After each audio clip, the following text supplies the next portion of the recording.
clients really want me to talk about the decentralizing the idea of gender behind masculine and feminine energy, because it is so contorted nowadays through, mainstream spirituality. And I have come to understand it now in my meditations as sun and moon energy. And that really has clarified things for me in a way that makes me feel less like I have to function more like a guy in order to be a doer or an action taker,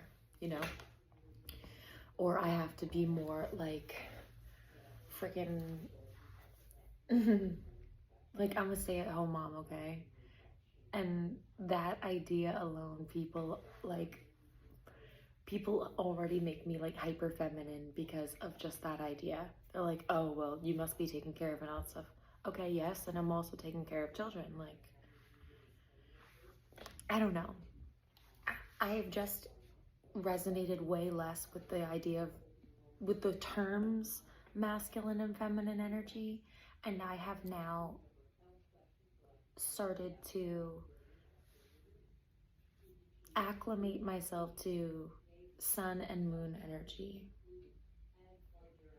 Sun is light. It's what we do during the day, when the sun is out, we are doing stuff, we are awake, we are with it, we are going after it.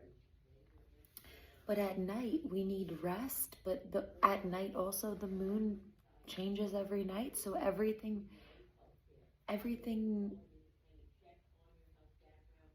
isn't always the same each and every moment you connect with your shadow, your darkness. And that's kind of what I've been really taking away from that, especially in correlation to the moon phases. Because the moon experiences phases based on the light that it has cast against it, right? Which determines how much of the shadow that we see. And I think that really makes sense to the healing journey not being linear.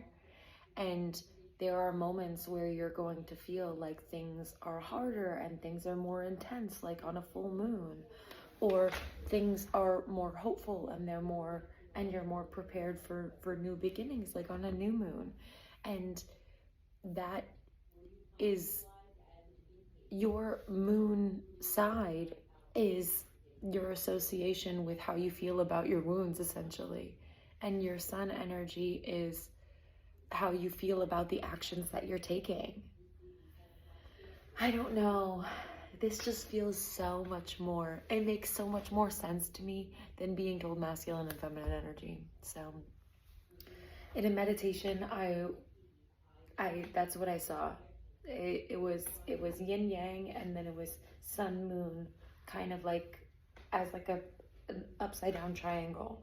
And that just made so much sense to me, where the sun and the yang energy, where it's there's darkness in the light and there's light in the dark, that's the yin yang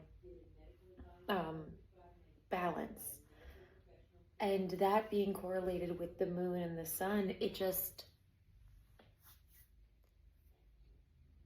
the duality and the equilibrium will be different for everybody, but that reflection is in us because all of us experience that. And instead of telling people, yeah, you have masculine and feminine energy, which in this society, I am super not for misogyny, but toxic masculinity is a thing. And if we really want people to wake up, we might need to be changing our terminology to help enlighten other people than kind of going with the flow of centralizing gender when we don't have to. That's the beauty of spirit. And I think the part of spirit that we don't connect to enough is nature. We want to personify things so bad that we want to make things human. And I have a lovely relationship with source, with higher power, whatever that is. And I have a video on my spiritual beliefs. And while I do believe that everybody at the end of the day believes the same thing, I cannot imagine a personified version of that. I can't. Spirit is spirit. We're not supposed to know what that is. And I think that's the divine part about it. I don't know. But yeah, so that's my little channeled message for today. I hope that makes sense to somebody, and I hope that can free somebody from feeling like picking one or both. It might feel like you have to be something that doesn't necessarily make sense to you, and you should always find a method for your madness, you know? And this is just fine. Have a lovely day, a lovely week, and I will catch you guys in the next one. Bye.